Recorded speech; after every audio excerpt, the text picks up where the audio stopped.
तीन रसिकन की मैं बलि जाई।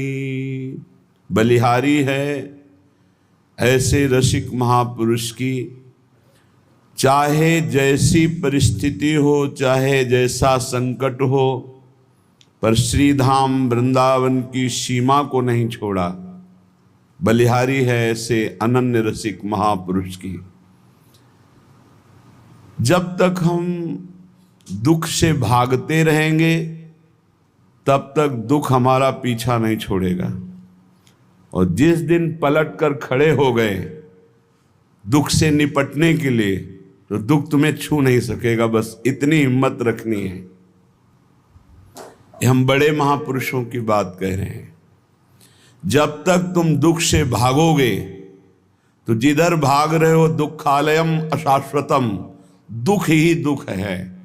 और जब पलट कर खड़े हो जाओगे कि देखता हूं ये दुख मुझे कितना रौंदता है, अब मैं हरि शरण में होकर हर दुख सहूंगा, तो इसका नामो निशान मिट जाएगा। दुख का नामो निशान मिट जाएगा और आनंद महासुख में डूब जाओगे। पर लौटकर दुख की तरफ खड़ा होना बहुत कठिन है। दुख से पिंड छुटाकर भागने के लिए सब भाग रहे हैं, लेकिन दुख की ही तरफ भाग रहे हैं। दुखालयम अशाश्वतम। जो अनन्य भय श्यामा श्याम के और धाम से ऐसी प्रीति कर ली कि चाहे प्राण निकल जाए पर हम धाम नहीं छोड़ेंगे, बलिहारी है उन रसिकों की। उनको निश्चित प्रिया प्रीतम की प्रेम की प्राप्ति हो जाती बिना साधन के। धाम की ऐसी कृपा है। धाम रूप लीला रस माते, प्रेम भरे आनंद उर्छाई। नाना चाव भाव उर में भरी, कुंज केली नित नूतन गाई। तीन रसिकन की मैं बलि जाई। धाम के अनन्य होने से क्या मिला? बोले धाम ने रूप प्रकाशित कर दिया। अभी रूप का पान नहीं किया इसलिए नशा नहीं चढ़ा।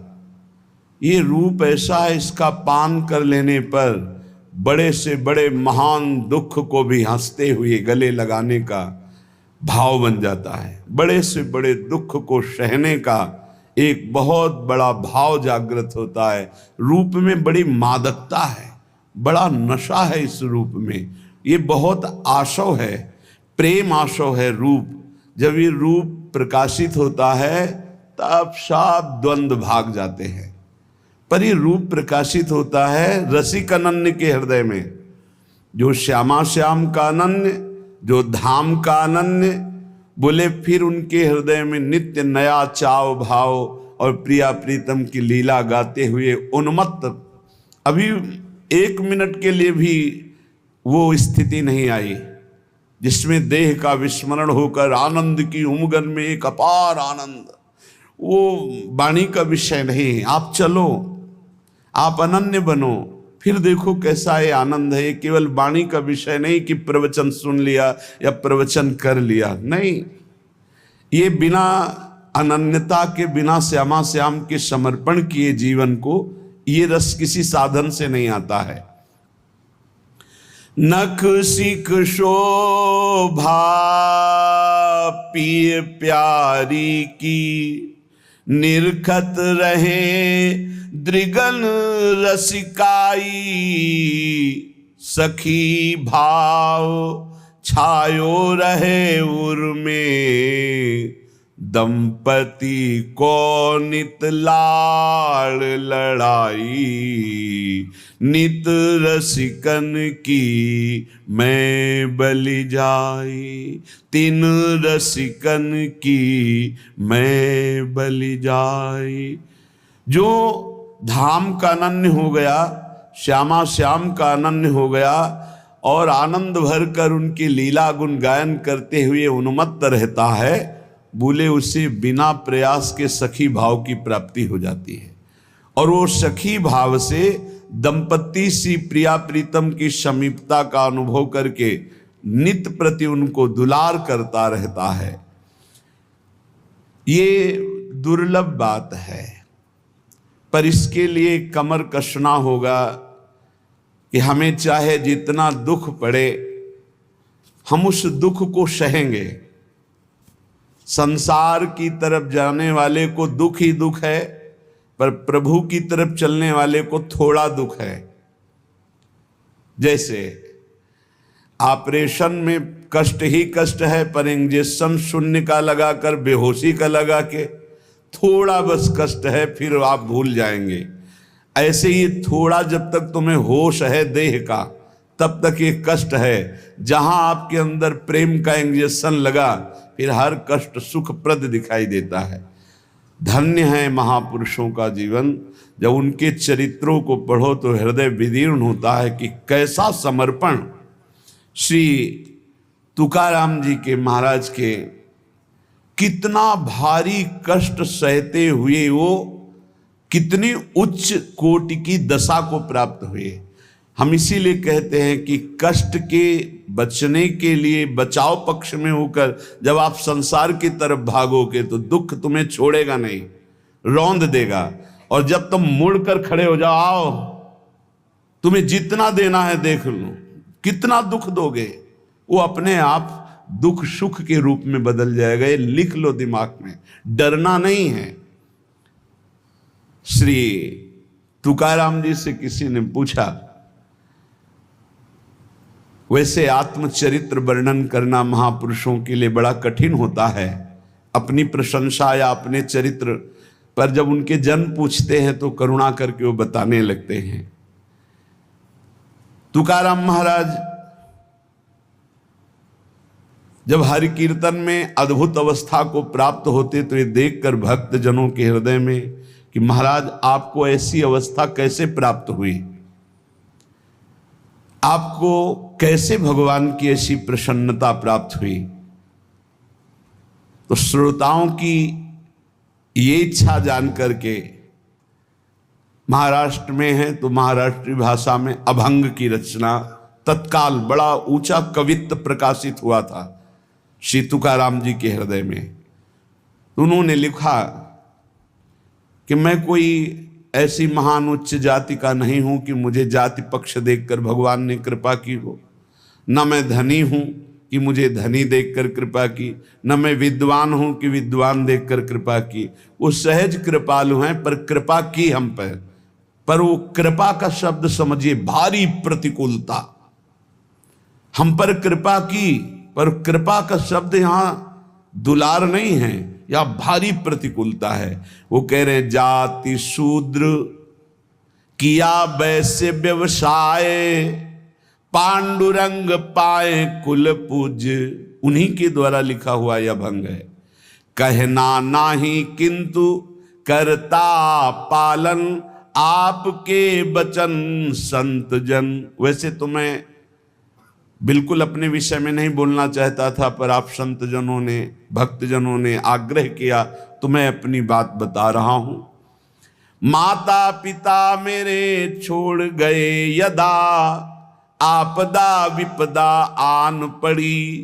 दुर्भिक्ष ने मारा छीना धनमान, गृहिणी बिना अन्न प्राण त्यागे।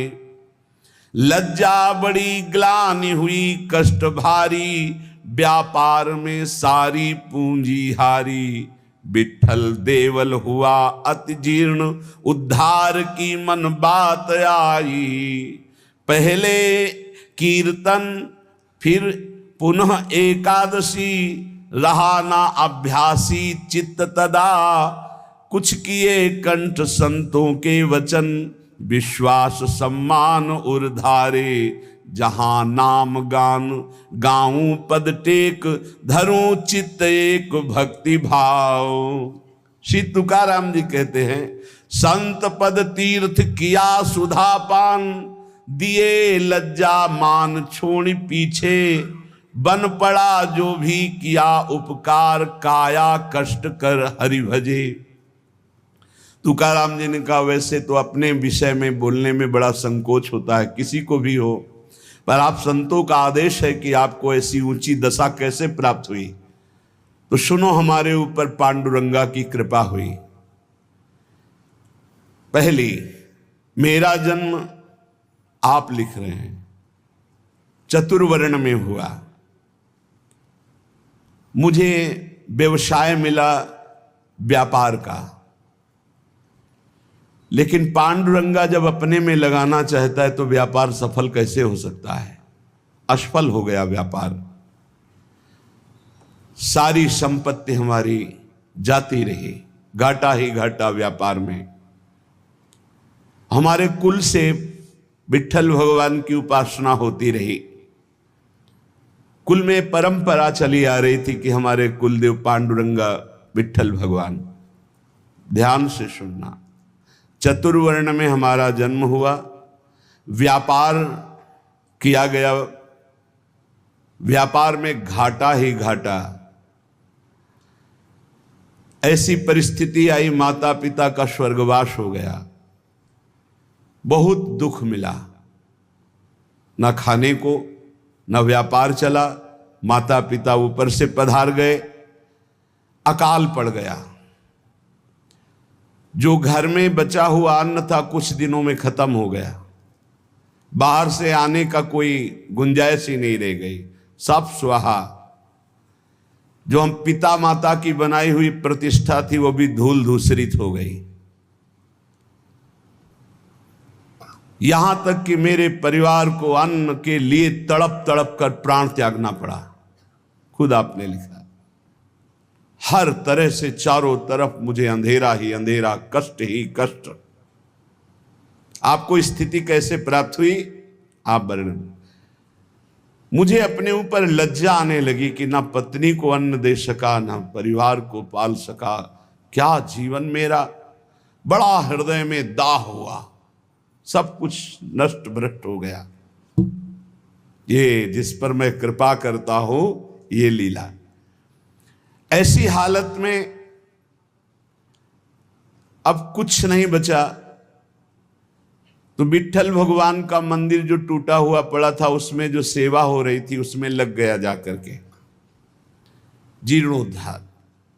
उसमें रात दिन खूब शरीर को मेहनत करके परिश्रम करके सेवा करता, और कुछ वहां से नहीं लेता, बस सेवा ही सेवा, खाने को भी नहीं। मन में उमंग आई, पहली बार की एकादशी व्रत रहूंगा। प्रारंभ की बात बता रहे हैं जहां से स्थिति भगवदाकार बनती है। देखो, जिस पर विशुद्ध कृपा होती है ये प्रतिकूलताएं शुरू हो जाती हैं। कोई भी भक्ति मार्ग का उपासक घबराए नहीं, हिम्मत रखे। ये प्रतिकूलताएं अनंत जन्मों की बिगड़ी को सुधारने के लिए हैं, क्योंकि एक ही रास्ता बचता है प्रभु का। प्रतिकूलता न मिले तो चढ़ाई नहीं चढ़ सकते अध्यात्म की। मन में आया कि बाद से एकादशी रहा करूंगा।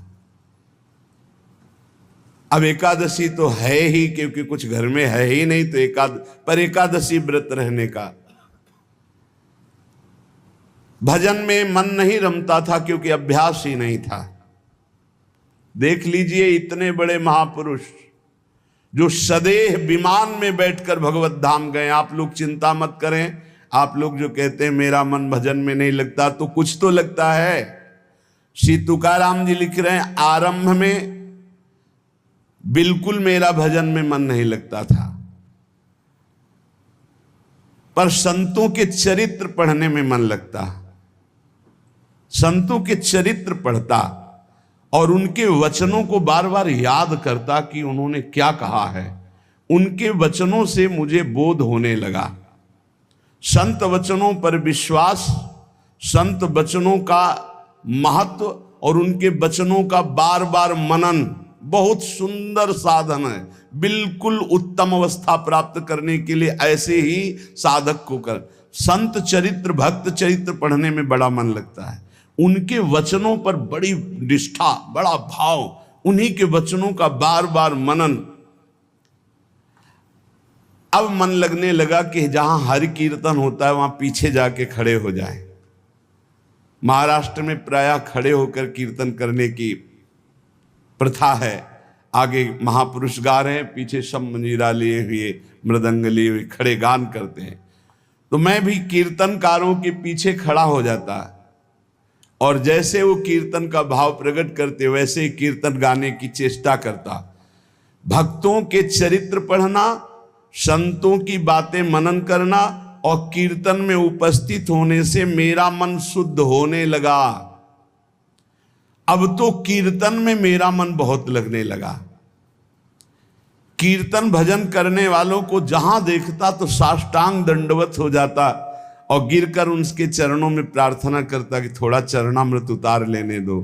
तो वो मुझे चरणामृत उतारने का अवसर देते और जब मैं चरणामृत पीता तो मुझे अपार आनंद आने लगा। अब तो मेरी लज्जा चली गई। जहां संत को देखता, भक्त को देखता, कीर्तनकार को देखता, चरणों में लौट जाता और उनसे प्रार्थना करता कि आप हमको चरणामृत दे दें। वो हमारी दैन्यता देखकर चरणामृत दे देते। अब हमारे मन में आया कि शरीर को भारी कष्ट देकर भजन करो। ये निष्ठा। शरीर आराम सुख की व्यवस्था चाहने वाला भजन में रुचि नहीं प्रकट कर पाता। ये ध्यान रखना। चाहे जितना शरीर में कष्ट हो, पर जैसे एक गरीब आदमी धन कमाने के लिए प्रयासरत रहता है, ऐसे भजनानंदी भजन के लिए प्रयासरत रहता है। रात्रि विषयी पुरुषों के लिए सोने के लिए अच्छी लगती है, भजनानंदियों के लिए रात्रि भजन के लिए होती है। थोड़ा विश्राम किया, जग के बैठ गए, बैठने की सामर्थ्य नहीं, फिर करवट ली हुई, लेटे हुए, आंख खोले हुए, मंत्राकार वृत्ति। समय हुआ शौच स्नान, अपनी दिनचर्या। नींद कहां? जब तक भगवत साक्षात्कार नहीं तब तक नींद कहां, और जब भगवत साक्षात्कार हो गया तो नींद कहां? क्योंकि तमोगुण का पूर्ण नाश हो जाता है, त्रिगुणातीत अवस्था प्राप्त हो जाती है। ये निश्चय हुआ कीर्तन में जाने से, भगवत भक्तों के चरित्र पढ़ने से, भगवत भक्तों के वचन मनन करने से, भगवत भक्तों का चरणामृत पीने से, भगवत भक्तों के चरणांग में साष्टांग दंडवत करने से, कि शरीर को कष्टप्रद करके खूब भजन किया जाए। ये बड़े भाग्यशाली जो ये शब्द समझ पावे। शरीर को कष्ट रखते हुए भजन करना, चैन नहीं लेने देना, ये बड़े भाग्यशाली होंगे सो ये बात पकड़ पाएंगे। अब शरीर को कष्ट, अब बैठे हैं, जैसे श्री महात्मा बुद्ध जी ने कहा, इहासने सुस्यति में शरीरम, मेरा शरीर इसी आसन पर बैठकर सूख जाए, हड्डी टूट जाए, मांस गलित हो जाए, लेकिन जब तक ब्रह्मबोध नहीं होगा मैं उठूंगा नहीं। ये निष्ठाएं महापुरुषों की पकड़नी होती है। शरीर को बहुत सुखद नहीं, उचित भोजन, उचित नींद, रात दिन भजन। मैंने भगवत भजन में शरीर को घिस डाला। तुकाराम जी के रात दिन कीर्तन, रात दिन भजन। अब अच्छा लगने लगा तप, कष्टप्रद भजन, कष्टप्रद शरीर और खूब भजन अच्छा लगने लगा। ये मन का एक स्वभाव है। इसे भोगों में लगा दो तो ये भोगों की अभ्यास बढ़ाता चला जाएगा, और भजन में लगा दो तो भजन का अभ्यास बढ़ाता चला जाएगा। जब अन्न त्यागा, फलाहार में आए, तब फलाहार भी त्यागने की इच्छा जागृत हो गई कि सावन भर केवल जल पी कर रहेंगे, गंगा जल पी कर रहेंगे। बड़ा उत्साह, त्याग की तरफ तरो तो मन क्रम बाई क्रम त्याग बढ़ाता चला जाता है, और भोग की तरफ बढ़ो तो मन क्रम बाई क्रम भोग बढ़ाता चला जाता है। ये चतुर उपासक त्याग की तरफ बढ़ता है, अविवेकी भोग की तरफ बढ़ता है। इस प्रकार मेरी परमार्थ की साधना आरंभ हुई। कथा सुनना, कीर्तन में सम्मिलित होना और संतों से प्यार करना। संतों को देखते ही एकदम लौट जाना, ऐसा लगना कि हो भाग्य। ये प्रायः महापुरुषों की वाणियों में पाया गया। गोस्वामी तुलसीदास जी कहते हैं, जैसे मेघ को देखकर मोर कुहुक पड़ता है, नाचने लगता है, ऐसे संत को देखकर जो भक्त आनंदित हो जाता है, ओहो अहो भाग्य, आज संत दर्शन हुए, और मन नाच पड़ता है, उसके हृदय में भगवान प्रेम वर्षा करते हैं। हमारा चित्त बस दो ही जगह लगने लगा, कथा कीर्तन और संत जन। परहित की बात आती तो शरीर की परवाह न करके दूसरों की सेवा करने में बड़ा सुख मिलने लगा। मेरी अवस्था देख करके जो मेरे स्वजन हैं उनको अच्छा नहीं लगा। नहीं लगेगा अच्छा, एक एक बात बैठा लो। कई लोग शिकायत करते हैं परिवार के लोग हमसे ठीक से बात नहीं करते, हमारा उपहास करते हैं। आपका क्या, बड़े महापुरुषों का किया। परिवार के स्वजनों को ये अच्छा नहीं लगता, हमारा भजन, हमारा संत प्रेम, हमारा परोपकार, उनको देखी ये नहीं गई। भाई बंद स्त्री, ये सब हमारा जो ये भाव है इसके विरुद्ध करने लगे। ग्रह प्रपंच में आसक्त जन मेरे भाव का विरोध करने लगे, मुझे निषेध करने लगे। संत दर्शन, संत सेवा, कीर्तन, भगवत कथा, ये स्वयं उनके वचन हैं। मैंने अपने हृदय में निश्चय कर लिया था, कठोर हृदय बना लिया था, हर दुख सहूंगा पर अब पांडुरंगा को नहीं छोड़ूंगा, अब विट्ठल को नहीं छोड़ सकता। किसी की कोई भी परवाह ना करके, घर परिवार के लोग इतना प्रपंच किए, मैं किसी की बात नहीं सुनता। पकड़ो बात, बिल्कुल ये सोधी हुई बात इसीलिए सुना रहा हूं कि प्रायः हर भक्त के जीवन में ऐसा ही होता है जो सच्चाई से चलता है। घर प्रपंच की बातें मेरे को बहुत सुनाई गई, बड़ा विरोध किया गया, पर मैंने निश्चय कर लिया, हृदय कठोर बना लिया, इस जन्म में अब भगवान को नहीं छोड़ूंगा। फिर मेरे मन में आया कि जड़ मूल से इस प्रपंच को उखाड़ फेंकूंगा। अब तो जब हमारे परिवार के जन हमारा विरोध करते तो मैं ना देखता ना उनकी बात सुनता और जोर जोर से कीर्तन करता। करो विरोध, कितना करोगे। राम कृष्ण हरि जय, राम कृष्ण हरि जय, विट्ठल जय विट्ठल। अब वो निंदा करें, वो उपहास करें, वो भगवत कीर्तन कर रहे, जड़ से उखाड़ फेंकूंगा इस प्रपंच को। स्वजन अपनी ओर खींचते और विट्ठल अपनी ओर खींचते, यही चलता है साधक के। एक तरफ भगवान का आकर्षण, एक तरफ माया का आकर्षण। पर हमने भगवान की तरफ, परमार्थ की तरफ कदम जोर से बढ़ाए। अब साधक का यह निर्णय है कि तुम माया के आकर्षण में जाते हो या प्रभु के आकर्षण में। लोग बार बार हमसे कहते कि तुम प्रवृत्ति मार्ग में हो, गृहस्थ धर्म में हो, तुम्हें ऐसा नहीं करना चाहिए। मैंने किसी की नहीं सुनी। अब इस जन्म में मुझे भगवत प्राप्ति करनी है, तुम्हारे किसी के उपदेश हमारे दृढ़ निश्चय को नहीं बदल सकते। इतनी खींचातानी जीवन में उपस्थित हो गई कि सत्य की पहचान के लिए मुझे मन को समझाना पड़ा कि तू मेरा साथ दे दे। अब जगत में तो कोई साथ नहीं दे रहा, ऐ मन तू मेरा साथ दे दे, तू मेरा साथी बन जा और सत्य स्वरूप भगवान श्री हरि के पथ का अनुसरण कर, तू कृतकृत्य हो जाएगा। तुकाराम जी महाराज कह रहे कोई साथ नहीं दे रहा, ऐ मन तू तो मेरा साथ दे दे, मेरा साक्षी बन जा और भगवान सत्य स्वरूप हैं, उनके मार्ग का अनुसरण कर। इस असत्य संबंध, पति पुत्र परिवार, ये मिथ्या नश्वर प्रपंच भोग, तिलांजलि दे दे मन, तू मेरा साथी बन जा। मैंने बहुत लोगों के मतों को नहीं माना। मेरे हृदय में नित्य और अनित्य का विवेक जागृत हो चुका था, इसलिए मैंने सत्य को पकड़ा। केवल भगवान का मार्ग ही सत्य है, न ये संबंध सत्य है, न ये संसार सत्य है। इस प्रकार जब मैंने श्री हरि चरण प्राप्ति के लिए दृढ़ निश्चय कर लिया तो उसी समय भगवान मेरे सदगुरु के रूप में पधारे। श्री बाबा चैतन्य ने मेरे हृदय देश में प्रकाशित होकर के श्री राम कृष्ण हरि इसका उपदेश किया। वही कीर्तन करते थे, पर वही गुरुदेव आकर हृदय में उपदेश किए, जिसे कहते हैं स्वप्नादेश। उपदेश किया कि अब तुम श्री राम कृष्ण हरि ही कहो।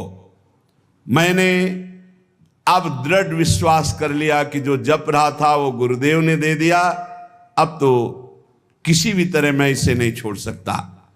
विश्वास चित्त में धार लिया कि मेरा भोजन भी राम कृष्ण हरि, मेरी प्यास भी राम कृष्ण हरि, मेरे प्राण भी राम कृष्ण हरि, मेरा सर्वस्व राम कृष्ण हरि। निश्चय कर लिया, बड़ा सहारा मिल गया। पहले जपते थे, वही जब गुरु ने दिया तो बड़ा सहारा मिल गया, परिपक्व हो गया। अब तो बैठ करके 24-24 घंटे नाम कीर्तन, क्योंकि निश्चय पहले ही कर लिया था शरीर को कष्ट देकर भगवत भजन करना, ये बहुत जल्दी भजन रंग लाता है। जब चित्त लवलीन होने लगा तो मेरे हृदय में कविता की स्फूर्ति होने लगी। श्री हरि के लीला गुण प्रकाशित होने लगे, उनको कविता रूप में लिखने की स्फूर्ति हुई। श्री हरि का कीर्तन और श्री हरि प्रदत्त अभंग वाणी प्रकट हुई मेरे हृदय में। मैंने देखा कि मेरी बुद्धि में ये ताकत नहीं थी, ये मेरी बुद्धि में श्री हरि कीर्तन से प्रकाश हुआ, हरि लीलाओं का। ये भगवत प्रसाद से मेरे अंदर आया। ये भगवान की ही प्रेरणा से अभंग निकलते थे। मैं गदगद होकर के सुप्रवाह करने लगा कि कैसी कृपा की मेरी बुद्धि में एक भी लीला नहीं थी और आज लीलाओं की बाढ़ आ रही, गुणों की बाढ़ आ रही है। मैंने श्री हरि चरणों के प्रति और दृढ़ विश्वास और दृढ़ श्रद्धा प्रकट हुई। क्रम चलता रहा।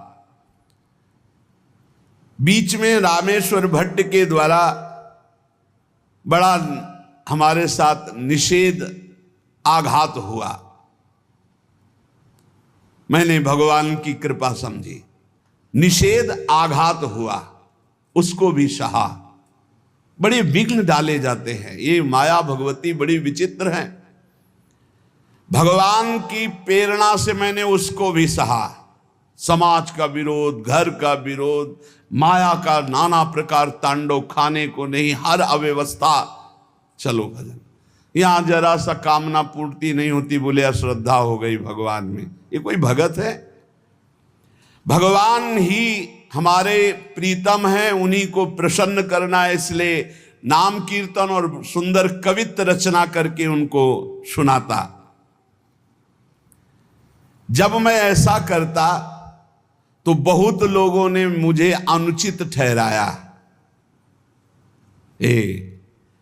इन बातों को बहुत पकड़ना है, हिम्मत से चलना है। बहुत लोग विरोध करने लगे। जो मेरी लिखी हुई वाणी थी, बड़ा विरोध होने लगा। इस विरोध से मेरा चित्त यूं दुखी हुआ कि हे हरि, आप प्रेरित करते हो, सो मैं लिखता हूं, सो मैं गाता हूं, फिर ये विरोध क्यों?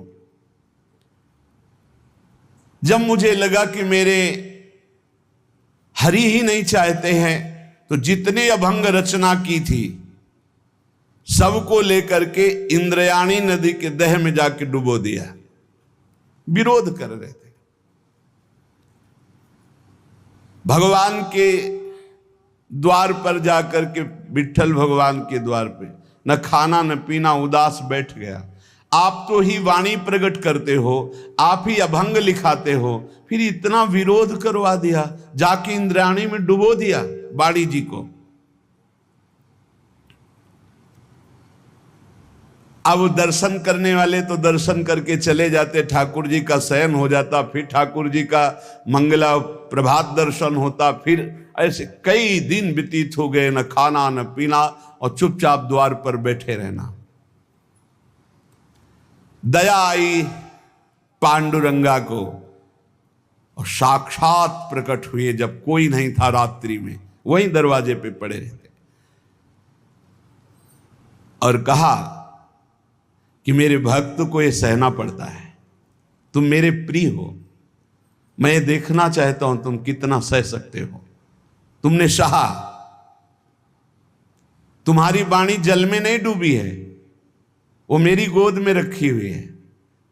तुमने जल में डाला था, मैंने उसे गोद में लिया है। देखो सारे अभंग ज्यों की त्यों ऐसे मेरे पास है।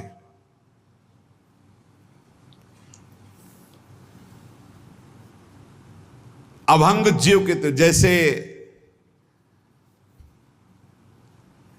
श्री भगवत रसिक जी की वाणी यमुना जी में, तो यमुना जी ज्यों का त्यों, एक अक्षर भी गीला नहीं हुआ था, ज्यों का त्यों ले। ऐसे भगवान ने कहा जो तुमने इंद्राणी में डुबो दिया ना अपनी वाणी कि सब विरोध करते, मैंने अपनी गोद में लिया है।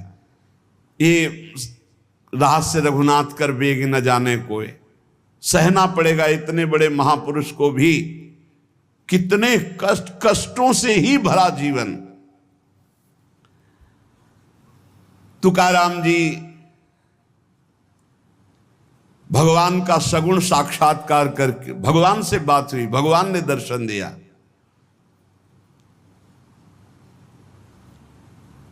उन्होंने जो अपने जीवन में कष्ट सहा, उस कष्ट से भगवान के प्रति उनकी ममता घटी नहीं, उनकी ममता बढ़ी। भक्त वही है कि जितना उन कष्ट मिले, जितनी विपरीतता आवे, उतना भगवान के प्रति प्रियता बढ़नी चाहिए। श्री तुकाराम जी ने भगवान के जितने अभंग लिखे थे सब सुरक्षित भगवान के पास। सगुण साक्षात्कार भगवान का किया। प्रपंच से तुकाराम जी का चित्त तो वैसे ही उच्चाट हो चुका था, परमार्थ की ओर चले। परमार्थ ही परमार्थ था, पर आगे का मार्ग सूझता नहीं था कि कैसे चले, कहां चले। जब कोई भगवत मार्ग में चलता है तो एक ऐसा यात्रा का समय आता है जहां ना परमार्थ सूझता है और ना प्रपंच अच्छा लगता है। प्रपंच से चित्त उचाट और परमार्थ सूझता नहीं है। इस समय अगर उसे महापुरुषों का संग न मिले तो फिर यात्रा में बाधा पड़ जाती है। ये पकड़ लो, परमार्थ सूझता नहीं आगे और प्रपंच अच्छा नहीं लगता, बड़ी शून्याकार स्थिति होती है। ना आनंद की उमगन होती है, ना ऐसा, बड़ी शून्याकार स्थिति हो। इसमें सत्संग की बहुत आवश्यकता होती, जो इस यात्रा को पार करने में साधु संग बहुत लाभप्रद होता है। जब तक प्रपंच बिल्कुल उतर नहीं जाता, परमार्थ सूझने नहीं लगता, अर्थात आनंद की अनुभूति नहीं होती, तब तक साधक को बहुत सावधान रहने की जरूरत है। मनोभूमि में जब तक वैराग्य शुद्ध प्रकट नहीं होता, तो उसमें गुरुजनों के द्वारा जो बोया हुआ बीज है परमार्थ का, वो अंकुरित नहीं होता। जब ज्ञान बीज अंकुरित हो जाता है तो जीवन मुक्त होने के लिए प्रबल लालसा जगती है। अब कुछ नहीं, अब तो मैं ब्रह्मबोध प्राप्त करूंगा, तत्वबोध प्राप्त करूंगा, जीवन मुक्त हो जाऊंगा। और जब ये लगन लग जाती तो फिर कोई प्रपंच, कोई नियम, कोई उपदेश किसी का ऐसा नहीं असर करता है कि वो प्रपंच की तरफ ले जाए। अरे आप प्रवृत्ति मार्ग के गृहस्थ के हैं, आपको ऐसा करना चाहिए, आपको ऐसा नहीं करना चाहिए, ये तब तक जब तक ज्ञान का अंकुरण नहीं हुआ। जो जीवन मुक्त महापुरुष हैं, मानवीय दृष्टि से उनको पहचाना ही नहीं जा सकता है। हां, जो मुमुक्ष जन है, वो जो भगवत प्राप्ति करना चाहते हैं, वो इस बात को पकड़ पाएंगे। नहीं तो जो विषयी भोगी हैं उनको कैसे अच्छा लगेगा कि हमें कष्ट हो और हम भगवान की तरफ चलें।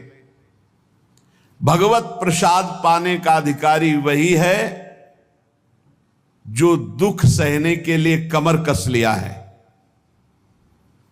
अब कूद पड़ा मैं भगवान के मार्ग में, अब जितना दुख पड़ेगा मैं सहूंगा। बचपन से पूरे जीवन तक महापुरुषों को कष्ट ही कष्ट का पाला पड़ा है।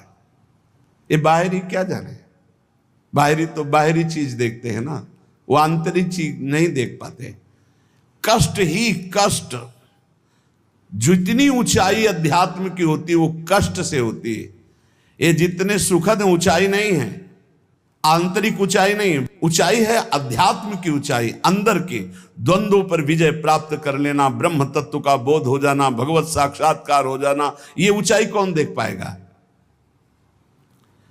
मोक्ष मार्ग में चलने वाले या भगवत प्राप्ति के मार्ग में चलने वाले साधु जनों का, भक्तों का पहला पड़ाव होता है कि अपनी निष्ठा परिपक्व करे।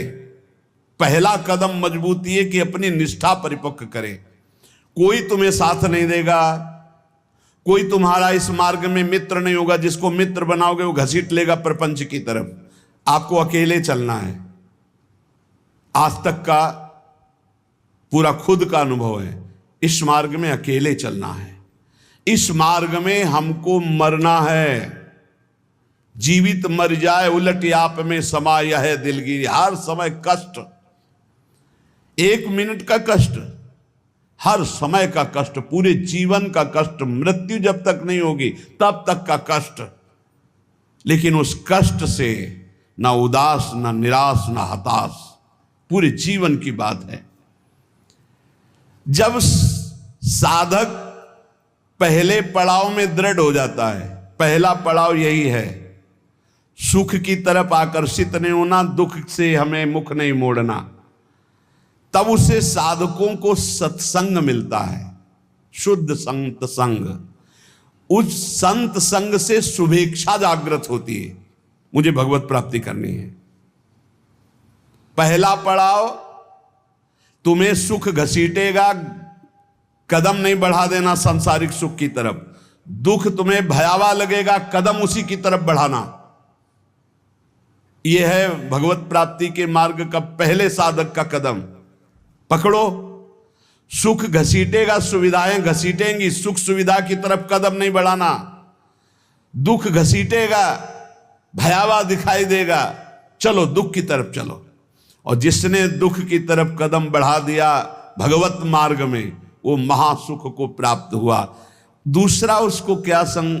संत संग मिलता है, विशुद्ध संत संग। उससे शुभेच्छा जागृत होती, अशुभ कर्मों का त्याग और भगवत प्राप्ति की प्रबल इच्छा। ऐसे पुरुष को प्रापंचिक रिश्ते, नातेदारों से बैठकर बात करना, ये सब कुछ अच्छा नहीं लगता। पहला पड़ाव, भोगों की सुविधा मिलेगी उसकी तरफ से ना बोलना है।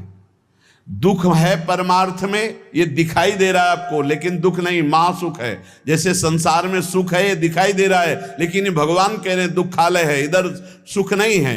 परमार्थ में दुख दिखाई दे रहा है, लेकिन इधर महासुख है, इधर कदम बढ़ाओ परमार्थ की तरफ। दूसरा, जे ही कदम बढ़ाओगे तो सच्चे संतों का संग मिल जाएगा, पहचान, शुभेच्छा जागृत हो जाएगी। पापाचरणों का त्याग और भगवत मिलन की, शुभ कर्मों की अंदर प्रबल इच्छा जागृत होगी। तीसरा, उसे बद्ध पुरुषों का संग अच्छा नहीं लगेगा। ये रिश्तेदार, नातेदार, सांसारिक भोगों में फंसे हुए लोग, ये अच्छा नहीं लगेगा। भले वो संसार के बीच में रह रहा है, लेकिन उसको इनसे प्रपंच की बातें करना, संसार के लोगों की रिश्ते नाते की बातें, ये अच्छा नहीं लगता। आंतरिक जब मन का आकर्षण भोगों की तरफ होता, उस भोगों से मन को जलाते हुए परमार्थ की तरफ चलना है। क्या जाने संसारी पुरुष, इनको तो जब जो इच्छा हुई सो भोग लिया, ये क्या जाने चढ़ाई को, ये तो खिसकते हुए गए नरक की तरफ। और वो जब साधक संभल कर चलता है तब इनको लगता है नहीं नहीं, परमार्थ में इतनी ऊंचाई पर नहीं, भ्रष्ट करने के लिए वो उपदेश देते। तो बद्ध पुरुषों का संग ऐसे साधकों को अच्छा नहीं लगता। उसको अच्छा लगता है भगवत प्रेमी महात्माओं का संग, भगवत मार्ग की चर्चा करने वाले, कैसे हम माया पर विजय प्राप्त करें, कैसे भगवान से अनुराग प्राप्त करें। सजाती संतों का संग अच्छा लगने लगता है, और उसमें संतों के प्रति जो भाव आया, उससे सद्गुणों की वृत्ति बढ़ने लगती है। सद्गुण जो भगवान को प्रसन्न करे, सद्गुण जो भगवान की प्रीति प्रदान करे। प्रपंच से पूरा मन हट जाता है उस साधक का। चौथी स्थिति आई, प्रपंच से पूरा मन हट जाता, बिल्कुल अच्छा नहीं लगता, जैसे स्वप्न झूठा, ऐसे संसार झूठा दिखाई देने लगता है। उमा कहूं मैं अनुभव अपना, सत हरि भजन जगत सब सपना। तब उसका हृदय बहुत ध्यान देने योग्य, भगवान अपनी तरफ घसीटने लगते हैं। इतनी स्थिति के बाद ये संयोग वही बनाते हैं। श्री तुकाराम जी कहते हैं, फिर चित्त ऐसा घसीटते हैं, देव वसे ज्याचे चित्तिम त्याची घड़ावी संगति।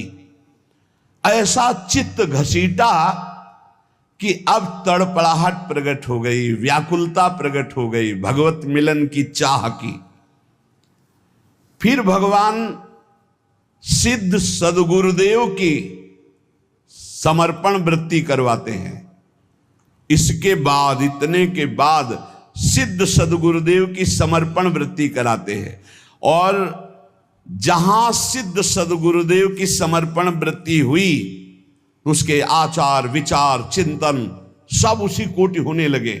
महापुरुषों का प्रभाव होता है कि बहुत कम समय में, जो हजारों वर्ष की साधना से नहीं होता, कम समय में परिवर्तन प्रारंभ होना शुरू हो जाता है। उसमें वो सब सामर्थ्य आने लगती, वो सद्गुण आने लगते हैं जिससे वो प्रभु को रिझा सके। श्री तुकाराम जी कहते हैं, फिर ऐसे जब महापुरुष का संग लाभ हुआ तो अवलंब दृढ़ हो गया, शरणागति पुष्ट हो गई, आत्मसमर्पण पुष्ट हो गया। उसके अंदर ये बातें आने लगी। उपास्य, जो संप्रदाय अनुसार इष्ट देव प्राप्त हुए, उन इष्ट देव में सर्वभाव, श्री राधा वल्लभ मेरो प्यारो, जैसे यहां कह रहे पंढरपुर निवासी पांडुरंगा में पूर्ण आसक्ति, ऐसे वृंदावन निवासी श्री राधा वल्लभ लाल में पूर्ण आसक्ति। बस राधा वल्लभ लाल को हृदय ध्यान मुख नाम, मेरो प्यारो राधा वल्लभ मेरो प्यारो, सर्वोपरि सबहिन को ठाकुर, सब सुखदान हमारो प्यारो, मेरो प्यारो राधा वल्लभ मेरो प्यारो। अपने उपास्य देव में जब सदगुरुदेव की प्राप्ति हुई तो ऐसे चित्त आसक्त हो गया, हटाए नहीं हट सकता, प्राण प्यारे एकदम, वो हृदय का विषय। दूसरा, अपने आचार्य की वाणी में अपने इष्ट का जो जस गाया गया है, जैसे श्री तुकाराम जी कह रहे हैं श्रीमद् भागवत और श्रीमद् भगवत गीता, क्योंकि विठ्ठल भगवान श्री कृष्ण, तो श्रीमद् भागवत और श्रीमद् भगवत गीता प्राणों से भी अधिक प्यारी। ऐसे श्रीमद् चतुरासी जी, श्रीमद् राधा सुधा निधि, ये प्राण से भी अधिक प्यारी। सिद्ध सदगुरुदेव के मिलने पर इष्ट देव में परम आसक्ति और इष्ट ग्रंथ में परम आसक्ति। चतुरासी जी तो ऐसे हो जानी चाहिए जैसे कक्षा 1, 2, 3, 4 में ककाहरा मात्रा पहाड़ा याद हो जाता है ना, ऐसे याद हो जानी चाहिए चतुरासी जी। इष्ट ग्रंथ कंठ में विराजमान हो जाना चाहिए। तीसरा, ये अभेद भक्ति है। जैसे लोगों को, ज्ञानी जनों को ये बात बनी रहती है कि भक्ति करने वाले भेदभाव से युक्त रहते हैं। श्री तुकाराम जी कह रहे हैं ये अभेद भक्ति है। ये द्वैत से आगे अद्वैत और अद्वैत पद में स्थित मोक्ष सुख के भी त्यागी ये भक्तजन होते हैं। बड़ी ऊंची स्थिति होती है प्रेम की। अद्वैत सिद्धांत के आगे कौशल पूर्वक ये अभेद सिद्ध स्थिति प्राप्त होती है, इसी को प्रेम कहते हैं। इस प्रेम में द्वैत रहता ही नहीं है। वो जो नहीं समझ पाते वो समझते हैं भक्ति का मतलब है द्वैत। द्वैत नहीं, अभेद भक्ति, अद्वैत भक्ति, मोक्ष के परे की भक्ति और अभेद को सिद्ध करके प्रेम में स्थित हो जाना। अभेद के भेद किया निज अंग, पावे सारा जग प्रेम सुख। यह अभंग श्री तुकाराम जी का। भक्ति की ऐसी पराकाष्ठा जिसमें एको ब्रह्म द्वितीयो नास्ति का अनुभव करके आगे बढ़ जाना, ये ज्ञान से भी श्रेष्ठ है हरि विठ्ठल की प्रेम लक्षणा भक्ति। वही भक्ति वही ज्ञान, एक विठ्ठल ही जान। द्वैत भाव से नहीं, ये द्वैताद्वैत, द्वैत से अद्वैत और अद्वैत से फिर प्रेम की स्थिति।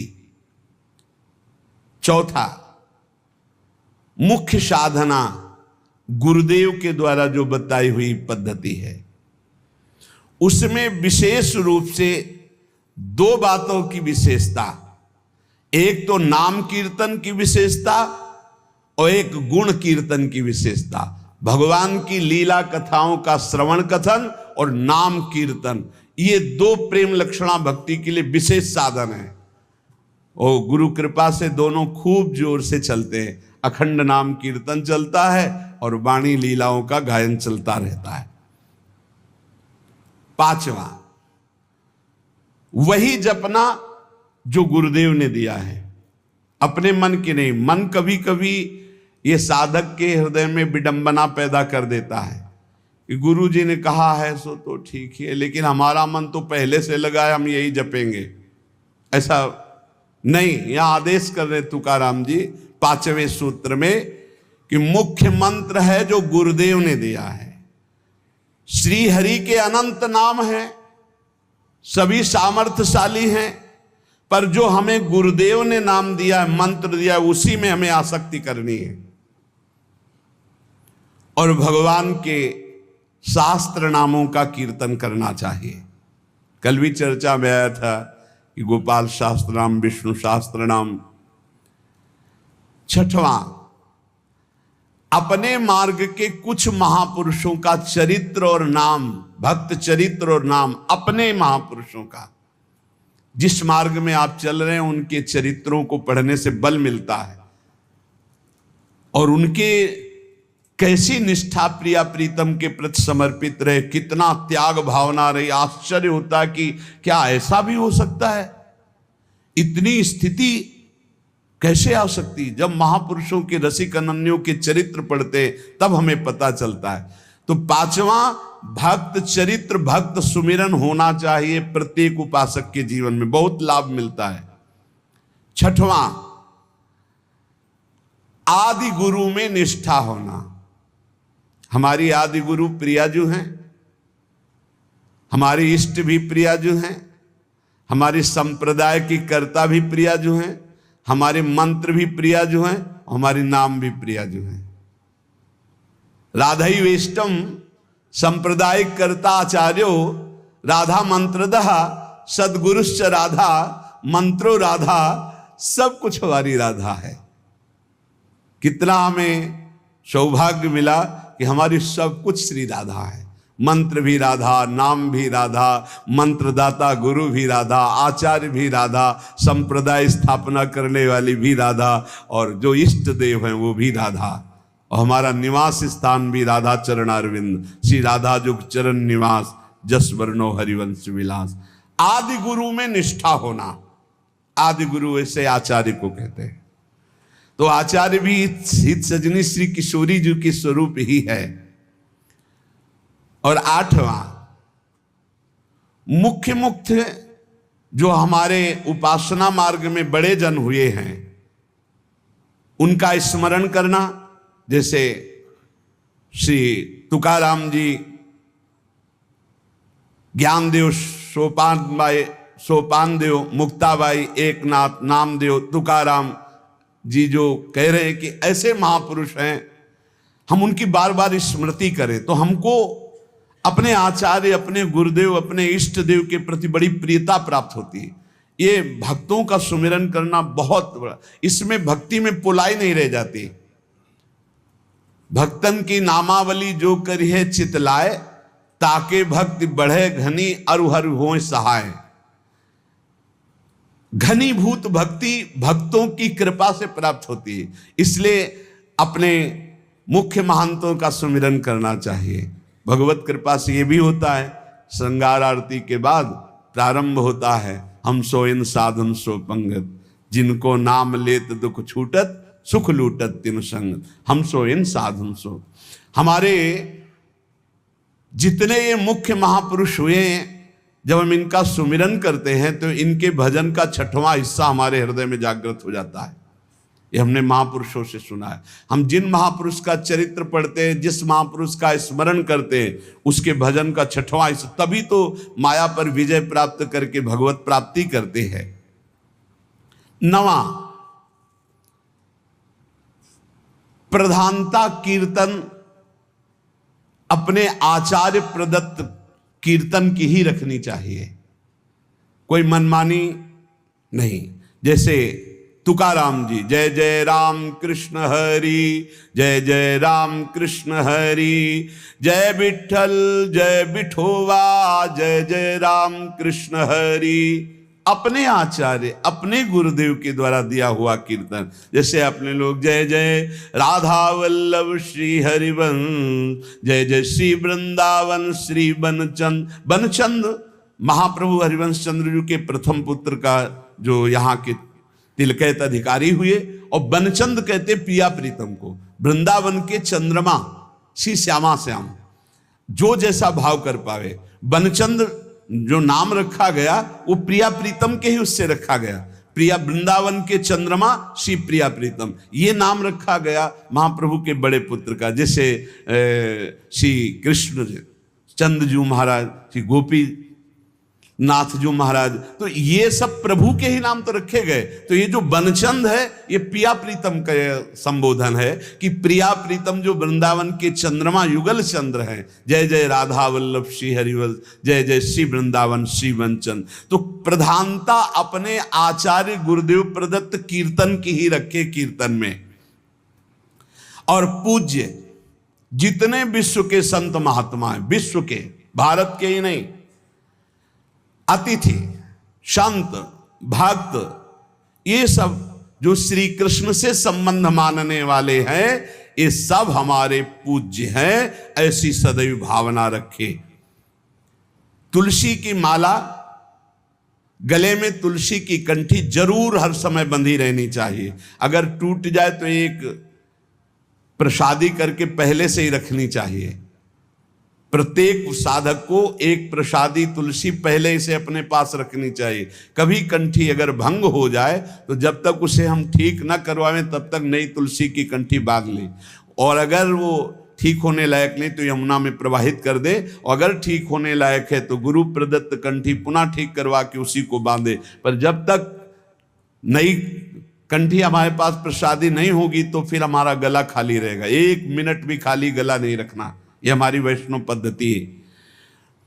गले में तुलसी की माला और नाम जप के लिए तुलसी की माला, गले में तुलसी की कंठी और तुलसी की माला से ही नाम जप होता है। हमारा जो वैष्णव जनों का नाम जप होता है वो तुलसी की माला से होता है।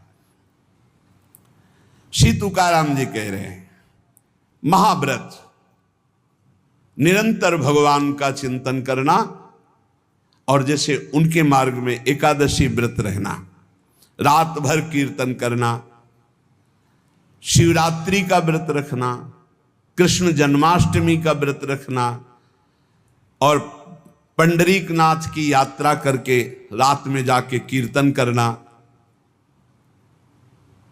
12वां महातीर्थ, अपने इष्ट देव के संबंध से जो तीर्थ स्थल हैं उनमें यात्रा करना या वहां वास करना। अपने लोगों को तो परम सौभाग्य स्वामिनी जी ने दे दिया, वृंदावन, वृंदावन वास, नित्य उनकी लीला स्थली, यही लीला कर रहे हैं।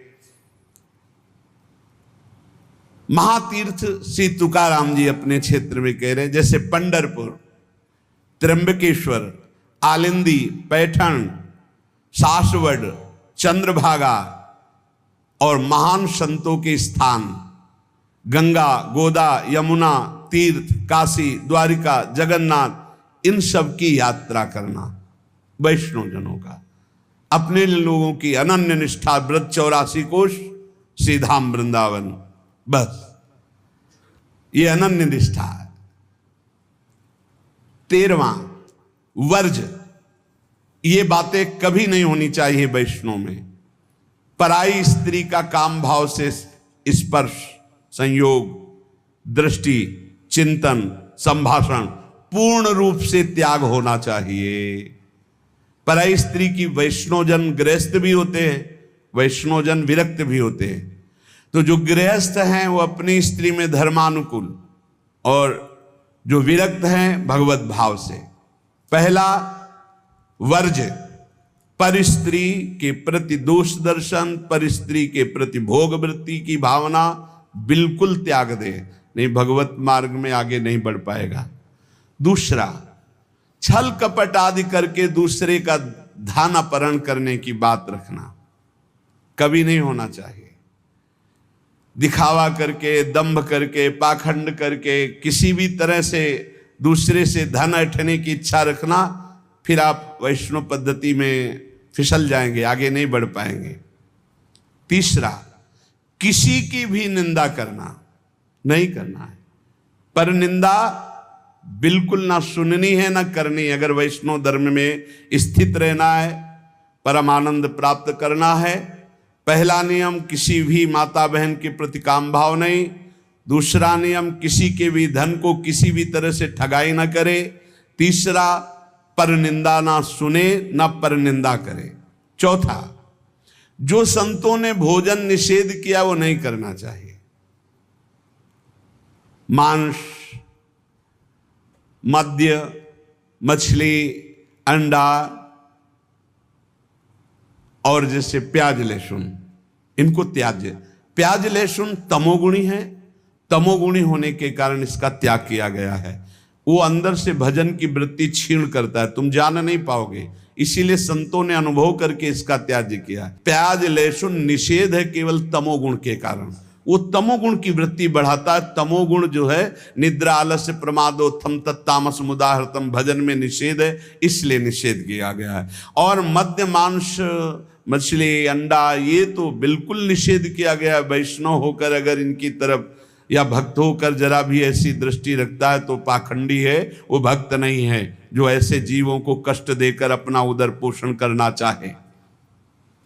पांचवा वर्ज में, मन से, वाणी से, शरीर से किसी की हिंसा न करे। ये काया वाचा मानुषा अगर किसी को दुख देता है तो भगवत मार्ग में नहीं चल पाएगा। इसलिए भगवत मार्ग पुष्ट करने के लिए स्वयं कष्ट सहे, दूसरों को कष्ट न दे। आचरण, जो अपने धर्म के आचरण उन्हीं का पालन करे। जो हमारे गुरुदेव ने, हमारे आचार्य ने हमारा दिनचर्या बना दी, जो हमारा नियम बना दिया, हमको उसी के अनुसार चलना है। अपने आचार्य प्रदत्त धर्म में स्थित रहने में कभी संकोच न करें। दूसरा क्या करता है मैं नहीं देख रहा, हमारे आचार्य ने जो हमें आदेश किया हमको उसी मार्ग में चलना है। जो विधि निषेध किया गया उसका पालन करें। ये नहीं करना, ये करना है, इसे विधि और निषेध कहते हैं। विधि कहते हैं ये करना है, निषेध नहीं करना है। जो कहा गया है वैसे ही चले। प्रभु को प्रसन्न करने के लिए संतों के जो उपदेश है वो सर्ववंद्य हैं। इसलिए अपने धर्म के अनुसार जो आचार्य ने आपको उपदेश किया, गुरु ने उपदेश किया, जो ऐसे चलता है वो कर्म बंधनों पर विजय प्राप्त कर लेता है। 15वां, वैष्णव का परम स्वभाव है परोपकार करना, दूसरों को सुख पहुंचाना। सर्वम विष्णुमयम जगत, सब भगवत स्वरूप है। वैष्णव का धर्म है समस्त भूतों में भगवत भाव करके व्यवहार करना। कई बार चर्चा की कि किसी से व्यवहार करना तो पहली दृष्टि पड़ने पर उसमें राधा वल्लभ लाल देखो, मेरे प्रभु राधा वल्लभ लाल विराजमान हैं। अगर भगवत भाव नहीं किया तो पुण्य क्रिया भले हो जाए, वो भगवान की प्राप्ति कराने वाली क्रिया नहीं। इसलिए अच्युत भावना विहीन कर्म का ज्यादा महत्व नहीं। भगवत भावना युक्त किसी से भी कुछ भी। परोपकार ये बहुत बड़ा धर्म है। कोई बीमार है, कोई कष्ट में है, कोई वृद्ध शरीर है, हमें अवसर मिले तो हमें सेवा करनी चाहिए। अगर हमारे पास अर्थ है, कोई बीमार है, वो अर्थ की अव्यवस्था कारण सही औषधि नहीं उसकी हो पा रही, हमें कूद पड़ना चाहिए, हमें सहयोग करना चाहिए। धन की सार्थकता है इसी बात में कि दूसरों को हम सुख प्रदान कर सके। परोपकार सबसे बड़ा धर्म है। परहित सरिस धर्म नहीं भाई, पर पीड़ा सम नहीं अधमाई। श्री तुकाराम जी महाराज कह रहे हैं कि जब हृदय में भ्रांति उत्पन्न हो जाती है, भ्रांति क्या, भगवान में सुख है ये ना मानकर, भोगों में सुख है ये मानकर जब जीव बहने लगता है तो लुभायमान हो जाता है भोगों से, तो उसको सुख नहीं मिलता। यद्यपि जहां भोग भोग रहा है वहां भी परमात्मा है, क्योंकि परमात्मा के बिना कहीं कोई सत्ता ही नहीं। तो कह रहे हैं वो ऐसे लोग हैं जैसे जोंक या चीचड़, जैसे थन के पास ही वो चीचड़ लिपटा हुआ है, पर वो दूध नहीं पिएगा, वो खून चूसेगा। ऐसे ही जहां तुम भोग दृष्टि कर रहे हो वही परमात्मा है, उसमें ही परमात्मा है। और सही पूछो तो वही परमात्मा है, क्योंकि जड़ चैतन्य वही बना हुआ है। तुम जिसे भोग दृष्टि से देख रहे हो, चीचड़ की तरह तुम दुख भोग रहे हो, उस सुख सिंधु परमात्मा को नहीं समझ पा रहे। जैसे जोक है, लिपटेगी वो खून ही पिएगी। जैसे मेढक आदि है तो वहीं तालाब में है, पर सरोवर में खिला हुआ कमल है, उसको पराग को नहीं पान कर पाएंगे, पराग का पान भौरा ही करता है। ऐसे ही वैष्णवजन भौरे हैं और भगवत विमुख ये चीचड़, जोंक और मेढक के समान टर टर व्यर्थ बातें करना और दूसरों को दुख देना, सुख भोगने के लिए हिंसा आदि तक में उतर जाना। वैष्णव पराग सेवी, भगवत आनंद सेवी भौरे के समान है। सदाचरण, नाम जप और नाम निंदकों से दूर रहना। जो भगवान के नाम की निंदा करते हैं, ये जोंक हैं, ये खून पिएंगे, ये चीचड़ हैं, दूध नहीं पिएंगे, परमानंद नहीं भोगने वाले, ये नाना प्रकार के क्लेश भोगने वाले। ऐसे लोगों से दूर रहो जो भगवान की निंदा करते, भगवान के नाम की निंदा करते, भगवत मार्ग की निंदा करते, वैष्णवों की निंदा करते हैं। भगवान का नाम एक नौका है, जो भगवान का नाम जपता रहता है मानो सुदृढ़ नौका में बैठा हुआ है। बिल्कुल चिंता मत करो, आप नाम जप करो, निश्चित आपको भगवत प्राप्ति हो जाएगी। श्री तुकाराम जी कहते, भव सिंधु के पार ले जाने वाली सुदृढ़ नौका नाम है।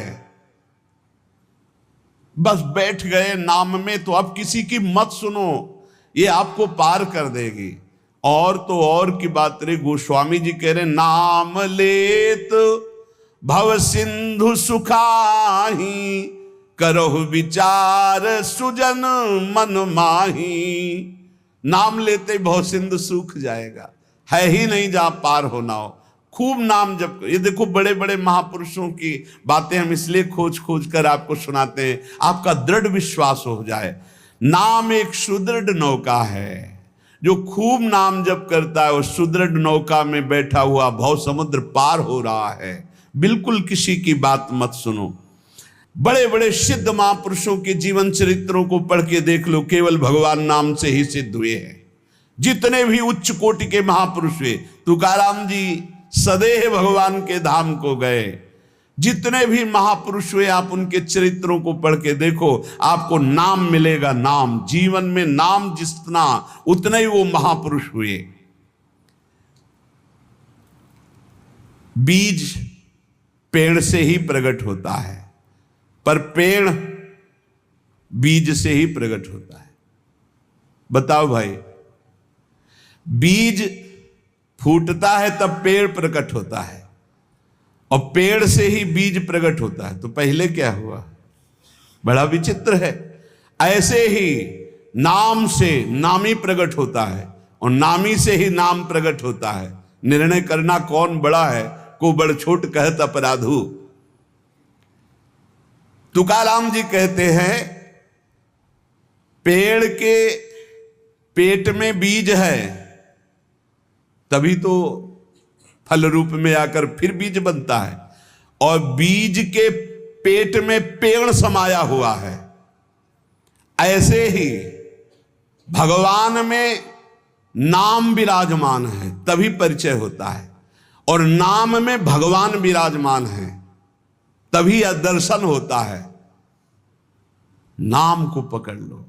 निर्णय करना बड़ा मुश्किल है कि पहले पेड़ कि पहले बीज, क्योंकि बीज के बिना पेड़ नहीं और पेड़ के बिना बीज नहीं। कैसे पर निर्णय कर पाओगे? बोले पेड़ बड़ा, तो बोले बीज के बिना पेड़ कहां से आ गया? तो बोले बीज बड़ा, तो बोले पेड़ के बिना बीज कहां से आ गया? बीज के बिना पेड़ नहीं, पेड़ के बिना बीज नहीं, तो पहले कौन हुआ? पेड़ हुआ कि बीज हुआ? निर्णय करना मुश्किल है। इसलिए सर्वलोक महेश्वर भगवान का नाम बीज है और भगवान पेड़ है। ऊर्ध्वमूल मधा शाखा मस्वत्तम प्राहुरभ्यम, गीता जी में कह रहे उसी पेड़ का बीज है नाम, और उसी नाम के पेट में पूरे के पूरे भगवान के ज्ञान वैराग्य भक्ति रूप लीला सब समाया हुआ है। बीज है भगवान का नाम। श्री तुकाराम जी कह रहे हैं पंडित हो या बालक हो, मूर्ख हो या विद्वान हो, जो नाम को पकड़ लेता है वो सब ज्ञान प्राप्त कर लेता है। सब ज्ञान, बात पकड़ लीजिए। पहले मास्टर जैसे बालक को हाथ पकड़ करके लिखवाता है काखा गाघा, फिर एक दिन वो पूरा का पूरा शब्द पढ़ लेता है। ऐसे प्रारंभ में गुरुदेव साधन बताते हैं, बहुत ही कड़वा लगता है, लेकिन जब वो तो सब ज्ञान उसके अंदर जागृत हो जाता है, सब वैराग्य भक्ति सब अंदर जागृत हो जाता है। क्या जुगनू कभी सूर्य की तेज की समानता कर सकती है? अन्य जितने साधन है सब जुगनू वो भी चमकते हैं, और सूर्य है नाम की समानता कोई अन्य साधन नहीं कर सकता। इसलिए सूर्य स्वरूप भगवान के नाम का निरंतर गाय, अन्य साधनों की तरफ दृष्टि मत दो। अखिल जगत महासुख से पूर्ण नजर आएगा जिस समय निरंतर नाम चलेगा। लीला मात्र भगवान का ये माया क्षेत्र है, एक लीला मात्र। ऐसे तर जाओगे तुम्हें समझ भी नहीं पड़ेगा, सुख पूर्वक संसार से तर जाओगे। इस माया जाल से समाप्त होने के लिए तुकाराम जी कह रहे हैं केवल मुख से तुम नाम उच्चारण करो, भवबंधन अपने आप छिन्न भिन्न हो जाएगा। केवल नाम उच्चारण करो। ये बड़े बड़े महापुरुषों के वचन हैं। भव सिंधु से पार हो जाओगे बिना प्रयास के, सुख पूर्वक यदि नाम जप करोगे। नाम जप की रुचि और बढ़े, इसीलिए ठाकुर सेवा का सौभाग्य मिला है। जैसे जैसे हृदय पवित्र होगा अपने आप नाम जप स्फुरित होने लगता है।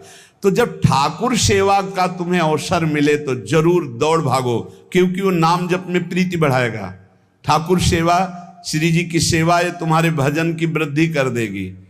इस पे कभी ऐसा मत सोचो कि एकांत में बैठकर अगर मैं नाम जप करता तो ठीक था, ये हमको तो सेवा में लगना। सेवा से नाम जप की प्रीति और बढ़ती है। अगर देवालय में सेवा मिले या अपनी कुटिया में ठाकुर सेवा विराजमान करके मिले, देखो भाट की तरह उनकी स्तुति करो और तुच्छ नीच भाव रखकर अपने को उनकी सेवा में लगा दो, तो तुम्हारे हृदय में नाम सतत चलने लगेगा। जैसे सूत मागध बंदी जन राजा का गुण गाते हैं, ऐसे दैन्य होकर के प्रभु के गुण गाओ। देखो ना बड़े बड़े महापुरुषों के, सूरदास जी के अश्रु चल रहे, पद गा रहे, ठाकुर जी बैठे सुन रहे। ये भगवत मार्ग है, प्रेमियों का मार्ग है। इसमें अलग दैन्य भाव होकर पद गायन कर रहे। और एकदम अपने को नीच समझ करके प्रभु की सेवा में लगे। बड़ी कृपा है जो हमसे सेवा करवा रहे हैं, नहीं तो पापाचरण भी तो शरीर से हो सकते हैं। दो बातें यदि हो रही तो तुकाराम जी कह रहे हैं कि नाम जब बहुत शीघ्रता से निरंतर चलने लगेगा, यदि श्री जी की सेवा और श्री जी के गुणों का गायन, लीला गायन दैन्य होकर, जैसे राजा के सामने कुछ चंद धन के लिए सूतमागत बंदीजन उनका जस गाते, ऐसे हम प्रेम के लिए अपने आराध्य देव का जस गाते हैं। श्री तुकाराम जी कह रहे हैं कि बड़े बड़े देवता भी इच्छा करते कि मृत्यु लोक में मानव देह में हमारा जन्म हो जाए, तो हम ऐसा भजन करेंगे कि भगवान को प्राप्त कर लेंगे, स्वर्ग से भी ऊंची स्थिति प्राप्त कर लेंगे। और तुम मृत्यु लोक के भोगों में फंसकर भगवान को छोड़ रहे हो। तुकाराम जी कह रहे स्वर्ग के देवता इच्छा करते कि कभी भगवान हम पर कृपा करें, हमें मृत्यु लोक में मानव देह दे दे जिससे मैं भजन करके भगवान को प्राप्त करूं, और तुम मृत्यु लोक के भोगों में भगवान के भजन को छोड़ रहे हो। स्वर्ग के देवता स्वर्ग और स्वर्ग के भोग छोड़कर मृत्यु लोक में मानव देह में आकर भजन करके भगवान को प्राप्त करना चाहते हैं। आपको सहज में अवसर मिला मानव देह, अब मृत्यु लोक के भोगों में फंस करके नाम जप मत छोड़ो। इंद्रियां ये कलह करती ही रहेंगी यदि भगवत प्राप्ति नहीं हुई थी। मुझे ये भोग भोगना है, नेत्रेंद्री कहेगी मुझे देखना है, श्रवणेंद्री कहेगी मुझे सूंघना है, जनेंद्री कहेगी मुझे भूंगना। ये सब इंद्रियां, घ्राणेंद्री सूंघने की तरफ, श्रवणेंद्री सुनने की तरफ, भोग इंद्रियां भोगने की, कितनी कलह है। ये कलह तब तक बनी रहेगी जब तक भगवत प्राप्ति नहीं होगी। कल एक प्रश्न कर रहे थे कि मैं बैंक में ऑफिसर हूं, मेरी कामना थी कि मैं एक बड़ा पदाधिकारी बनूं, तो बन गया, लेकिन मुझे शांति क्यों नहीं मिली। मैं अधिकारी हूं, मेरे पास सब भोग सामग्री जो मैंने कामना की थी सब, फिर भी मन अशांत क्यों रहता है। होगा एक ही कारण है, मन को विश्राम भगवान के चरणों से ही मिलेगा। तब लग कुशल न जीव को, सपने हो मन विश्राम, जब लग भजत न राम को, शोक धाम तज काम। कह रहे हैं यहाँ तुकाराम जी, इंद्रियां परस्पर कलह करती रहेंगी जब तक भगवत साक्षात्कार नहीं होगा। जब इंद्रियों में अशांति, मन में अशांति, तो तुम्हें शांति का कैसे अनुभव हो जाएगा। देखो बहुत ज्ञान की बात, तुम शरीर के रोम गिन सकते हो लेकिन भगवान की विभूतियों को नहीं गिन सकते। और जब तुम नाम जप करोगे तो सारी विभूतियां आप पर कृपा करेंगी, सारी विभूतियां आप पर कृपा करेंगी।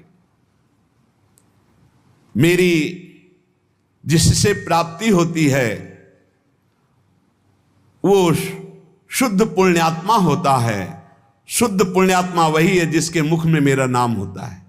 तुकाराम जी कह रहे हैं, श्री भगवान कह रहे हैं, मेरी जिससे प्राप्ति होती है वो शुद्ध पुण्यात्मा होता है। शुद्ध पुण्यात्मा कौन होता है? जिसके मुख में मेरा नाम होता है, जो मेरा अनन्य गति का होता है, उसी को प्रेम प्राप्त होता है। और जो मेरे नाम का अनन्य हो जाता है उसे मेरी अनन्य गति प्राप्त होती है। पकड़ो, महापुरुषों के वचनों को पकड़ो, सब नाम है, सब नाम। जैसे गर्भिणी स्त्री को परोसा गया तो उसको जब तृप्ति हुई तो गर्भस्थ बालक को पुष्टता अपने आप प्राप्त हो जाती है। ऐसे ही जब भक्त प्रसन्न हो जाता है तो भक्त के हृदय में विराजमान भगवान अपने आप संतुष्ट हो जाते हैं। तो नाम जप करे और भक्तों की आराधना करे, अपनी कोई स्वतंत्र इच्छा ना रखे, अपनी इच्छा को भगवान की इच्छा में समर्पित कर दे। माली जल को जिधर ले जाता है उधर ही जल प्रवाहित होने लगता है। हमारे जीवन बगीचा के मालिक हैं भगवान गुरुदेव। जिधर वो हमको ले जा रहे हैं हमको उधर ही बहते चले जाना है। अगर उधर नहीं जाओगे तो प्रवाह फूट पड़ेगा और गलत दिशा की तरफ चला जाएगा। तुकाराम जी कह रहे हैं, मधुर और विशद आनंद देने वाला भगवान का नाम है। देखो, जल में भेद नहीं होता, जल सब में गिरता है, लेकिन अपने भावानुसार उसका स्वरूप अलग हो जाता है। जल तो ईख में भी गिरता है तो वही जल मधुर गन्ने का रस बन जाता है, और जल धतूर में भी गिरता है जिससे उसका फल पुष्ट होता है, वो जहर बन जाता है। जल केले में गिरता है जिससे कपूर बन जाता है। जल सीपी में गिरता है तो मोती बन जाता है। जल तो समान भाव से बरसता है, लेकिन अधिकारानुसार उसका फल अलग अलग हो जाता है। तो जो उपासक भगवान में डूबा हुआ है वो महामधुर रस, विशद आनंद, विभिन्न विभूतियों का कृपा पात्र बन जाता है। और जो भगवान से विमुख है तो कृपा उनको भी की, मानो दे दिया है, पापाचरण करके अपने जहर जैसा जीवन बना लेते हैं, अशांति में जीवन बना लेते हैं। चित्त मगन होकर के जब नाम गुणगान करता है, जब वाणी कंठ अवरुद्ध होने लगता है, शरीर में रोमांच हो जाता है, आंखें अधकुली और अश्रु वर्षा होने लगती है, शरीर में आनंद की लहर तरंगायमान होकर कंपायमान शरीर को कर देती है, ऐसा जब सुख प्रकट होता है तो जीव की जीव दशा नष्ट हो जाती है और वो भगवत स्वरूप हो जाता है। बनावटी नहीं, स्वाभाविक ये स्थिति। जब नाम गुण कीर्तन करते हुए ऐसी मस्ती छाती है, आपाद मस्तक, शरीर के चरण से लेकर मस्तक तक रोमांच हो गया, आंखें अधखुली हैं, चेष्टा रहित है, आनंद जल अश्रु रूप में बरस रहा है, और ऐसी लहर आनंद की उठ रही कि शरीर कंपायमान हो रहा है। महासुख अलौकिक रस जब प्रकट होता है ऐसा, तो जीव की जीव दशा नष्ट हो जाती है और अपने स्वरूप में स्थित हो जाता है। संसार में रहते हुए, क्रिया करते हुए कोई कैसे मुक्त हो सकता है बिना अक्रियत्व आए? क्योंकि जो क्रिया करेगा उसका कर्म बनेगा, कर्म बनेगा तो अवश्य में भोक्तव्यम कृतम कर्म शुभाशुभम। तो कह रहे हैं तुकाराम जी, नटनाट्य अवधे संपादिले सोंग। ये जगत का जो नाटक का स्वांग रचा है उस परमात्मा ने रचा है, तुम भी उसी स्वांग के एक हिस्से हो। बस स्वांग मात्र करो, सच्चाई से नहीं। तुम न किसी के सच्चे पति हो, न किसी के पुत्र हो, न किसी के पिता हो, न किसी की पत्नी हो। तुम भगवत स्वरूप हो, स्वांग मिला है, स्वांग करो। सच्चाई है कि मैं ईश्वर के नाम रूप लीला धाम में निरंतर चित्त को जोड़े। ये सच्चा नहीं है, झूठा है। ना तुम कुछ दिन के जो बने हुए पति हो, ना शाश्वत पति नहीं हो। तुम पहले नहीं थे, बाद में भी नहीं रहोगे, बीच में कुछ दिन के हो, लेकिन शाश्वत है सच्चिदानंद प्रभु। श्री तुकाराम जी कह रहे, नटनाट्य अवधे संपादिले सोंग। ये स्वांग है, ये नट का नाट्य है, बिल्कुल नाटक जैसा करो। सत्य है भगवत नाम, भगवत रूप, भगवत लीला। क्या कोई अंगारों की सेज पर सुख की नींद सो सकता है? तो उत्तर आएगा नहीं। तो क्या खटमल की चारपाई पर सुख की नींद सो सकता है? तो बोले नहीं।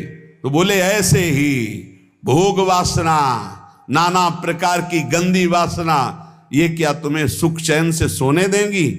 अनंत जन्मों से जलते हुए चले आ रहे हो, आगे भी जलना पड़ेगा। नहीं, आगे बढ़ो, संसार के मार्ग में नहीं, भगवत मार्ग में, तभी सुख से विश्राम कर। गोस्वामी तुलसीदास जी कह रहे हैं, जाकी कृपा लवलेस ते मति मंद तुलसी दास हूं, पायो परम विश्राम, राम समान प्रभु नाही कहूं। पायो परम विश्राम, आप चैन की नींद। काहू के बल भजन को काहू के आचार, व्यास भरोसे कुंवर के सोवत पाव पसार। चैन की नींद, ये अंगारों की सेज पर पड़ना है जो भोगों में, जो नाना प्रकार की वासनाओं मानो खटमल की चारपाई पर, कहां चिंता शोक भय से युक्त कहीं नींद आती है। जब तक देह भाव है प्यारे कि मैं स्त्री हूं मैं पुरुष हूं, तब तक बंधन को प्राप्त हो। भाव ही देह भाव को नष्ट करेगा, भगवत भाव कर्म बंधनों को नष्ट करेगा। दही मत कर जब उससे मक्खन निकाल लिया जाता है तो मक्खन छाछ में डालने से ऊपर ही रहता है, कभी डूबता नहीं है। जब तक मथा नहीं गया था तो एक में ही एकम एक था, और जब मथ कर दही को मक्खन निकाल लिया गया तो फिर उसे छाछ में छोड़ दो, फिर नहीं मिल सकता। ऐसे ही खूब नाम जप करके पहले जीवत तो नष्ट कर दो, फिर संसार में रहोगे तो ऐसे रहोगे जैसे छाछ के ऊपर मक्खन रहता है, कभी मिल नहीं सकता। तुकाराम जी कहते हैं दही से पहले मथ करके मक्खन अलग कर लो, फिर मिलाना भी चाहोगे तो चाहे जितना प्रयास करो मिलेगा ही नहीं। ऐसे ही एक बार तुम देह भाव से अलग हो, नाम जप करके ऐसा ज्ञान प्राप्त करो, फिर संसार में तुम्हें कोई नहीं बांध सकता। प्यासा प्यासे की हालत जानता है, भूखा भूखे की हालत जानता है। ऐसे ही भगवत मार्ग का पथिक, केवल भगवत मार्ग के पथिक ही भगवत मार्ग के पथिक को जानते हैं, दूसरे नहीं जान सकते। दूसरों को तो आश्चर्य लगता है, ऐसा कैसे हो सकता है कि घर में खाने को नहीं, हर कष्ट हर, और वो खूब नाच नाच करके नाम कीर्तन कर रहे हैं।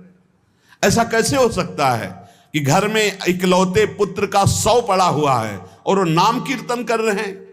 ऐसा कैसे हो सकता है कि क्षण क्षण पर कष्ट दिया जा रहा है और वो हरि हरि हरि मेरा हरि, ऐसा कैसे हो सकता है प्रहलाद जी? ऐसा कैसे हो सकता है 22 बाजारों में मार कोड़े खाल खींच ली गई, फिर भी ना तो भक्ति में फर्क पड़ा ना भक्त में फर्क पड़ा, वैसे ही भक्ति वैसे ही मुख प्रसन्न। कैसा कैसे हो सकता है? ये बात जैसे प्यासे को प्यासा जानता है, भूखे को भूखा जानता है, ऐसे ही भगवान के भक्त को सिर्फ भगवान का भक्त जानता है। ये विषयी सांसारिक प्रापंचिक लोग उसे नहीं जान सकते।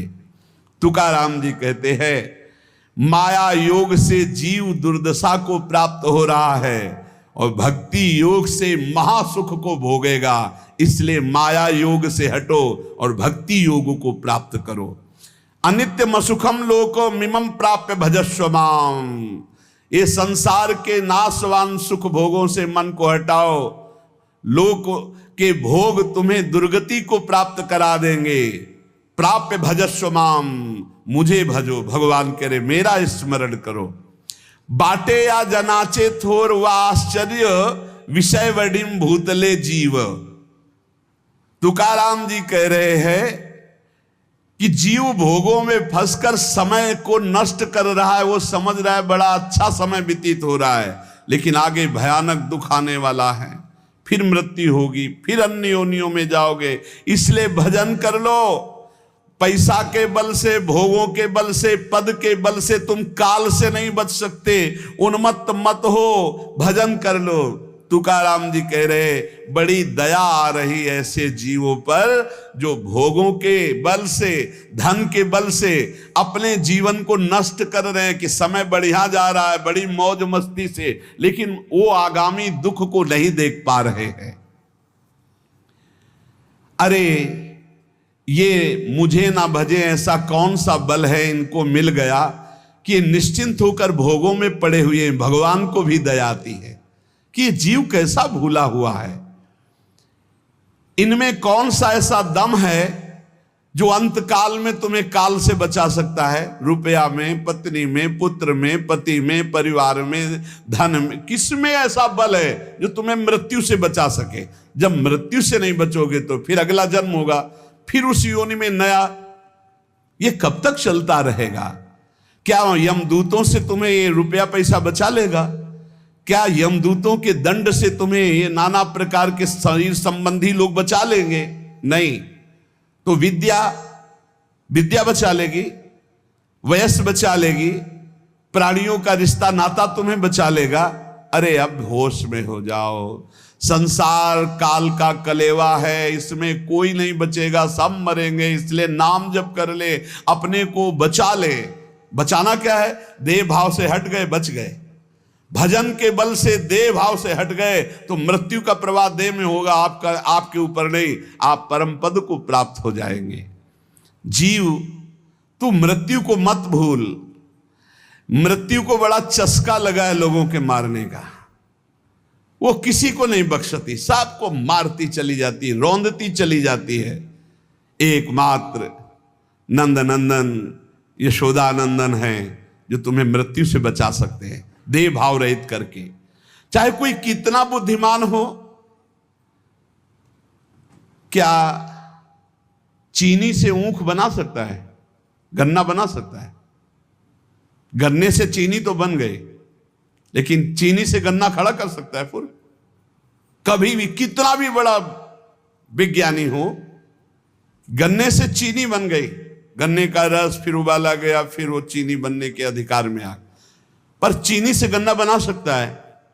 तो बोले नहीं। तो बोले वैसे दिमाग खर्च कर ले, तू जन्म जन्मांतर में मृत्यु के चक्कर में पड़ा हुआ है।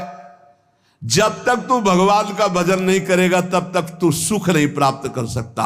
सुख सिंधु से तू प्रकट हुआ है, अब सुख सिंधु का भजन कर ले, नहीं तो तू सुख सिंधु खड़ा नहीं कर सकता संसार में। मकान बना के, करोड़ों अरबों रुपया जमा करके, नाना प्रकार, जैसे चीनी से फिर ऊख नहीं बनाया जा सकता, ऐसे तू लाख उपाय कर ले अपनी बुद्धि से।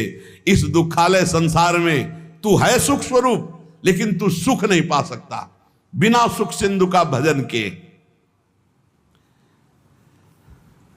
गर्भवास में तूने वादा किया था कि हर जीव वादा करता है, एक बार मुझे यहां से निकाल दो, मैं भजन करके भगवान को प्राप्त करूंगा। अरे उस वादे को भूल गया। भगवान शेषनाग भी अपनी 2000 जिह्वा से जिनका नाम गुणगान करते हैं, वेद भी जिनका नेति ने, उनसे वादा किया था तूने कि एक बार गर्भ से बाहर कर दो, मैं तुम्हारा भजन करूंगा। बौरा गया, इस माया में आके फिर बौरा गया, अपनी जिह्वा से व्यर्थ की बातें करके, दिमाग से नाना प्रकार के प्रपंच का चिंतन करके फिर फंस गया चक्कर में, वो वादा भूल करके। इसलिए श्री तुकाराम जी कहते, जीवात्मा तू ही अपना तारक है और तू ही अपना मारक है। यदि तूने वादा निभाया और भजन किया तो अपने को तार लेगा, और यदि वादा भूलकर फिर प्रपंच के चिंतन में लगा तो अपने को बार देगा। तू अपना उद्धारक बन रे जीव, तू मुक्त है, मुक्त हो जा। सोच, ये संसार तेरे को कभी सुख नहीं दे पाया, तो अब क्या तुझे सुख देगा। इसलिए जैसे भोजन पाने से तृप्ति होती है एक एक कवल से, ऐसे एक एक नाम से संसार से वैराग्य, स्वरूप का बोध और भगवान से प्रेम होता है। इसलिए निरंतर नाम जप करो, जो हमारे जीवन का परम लाभ है। नाम, हर समय नाम जप करते रहो। जहाँ संत जन मिले दौड़ कर जाओ, चरण वंदना करो, उनके वचन सुनो। भगवत चर्चा सुनने से नाम जप में बड़ा उत्साह होता है। भजन न होई संग बिन, भजन बिना नहीं प्रेम, और भजन के बिना भगवत प्रेम नहीं हो, प्रेम के बिना इस संसार से मुक्ति नहीं। क्योंकि जब भगवत प्रेम होता है तो शरीर राग नष्ट हो जाता है। नहीं, ये बड़ा कष्टमय शरीर है। अभी भगवान कृपालु हैं, आपको कष्ट का समय नहीं आया इसलिए आप नहीं समझ पा रहे हैं। नहीं, बड़ा कष्ट करना ही है, जी नहीं सकते। बड़ी, मतलब आप समझो, अगर स्थिति ना हो तो प्रतिपल कष्ट का समय है, प्रतिपल कष्ट का समय। अगर भगवान का चिंतन न हो तो क्या चिंतन है, क्या कष्ट का चिंतन है, हर समय कष्ट। तो ये क्या हमारे ऊपर ही है क्या? सब जीव को भोगना पड़ेगा। आपकी लंबी यात्रा है, हजारों जन्म बार बार ले लेकर भोगना, इसलिए ऐसे भोगों में फंस करके तुम्हें भुलावे में माया डाल रही। इसलिए हमारी प्रार्थना है, इसी जन्म में भजन करके जो कष्ट मिले सह करके मुक्त हो जाओ। बस यही जीवन का परम लाभ है। निरंतर नाम जप ही सब शास्त्रों का, सब भक्तों का है। देखो तुकाराम जी की बात सुनी कि पूरा जीवन कष्ट में, यहां तक ऐसी स्थिति आई कि अन्न के बिना पत्नी मर गई, बच्चे प्राण पोषण के लिए अन्न नहीं रहा, लेकिन भक्त ने अपनी निष्ठा नहीं तोड़ी। निरंतर नाम कीर्तन, संत चरणामृत, संत चरण रज का सेवन करके ऐसी ऊंचाई पर पड़े कि आखिरी में जब तो भगवान वो कह रहे, देखो भगवान श्री हरि विमान लेकर आ रहे हैं, भगवत पार्षद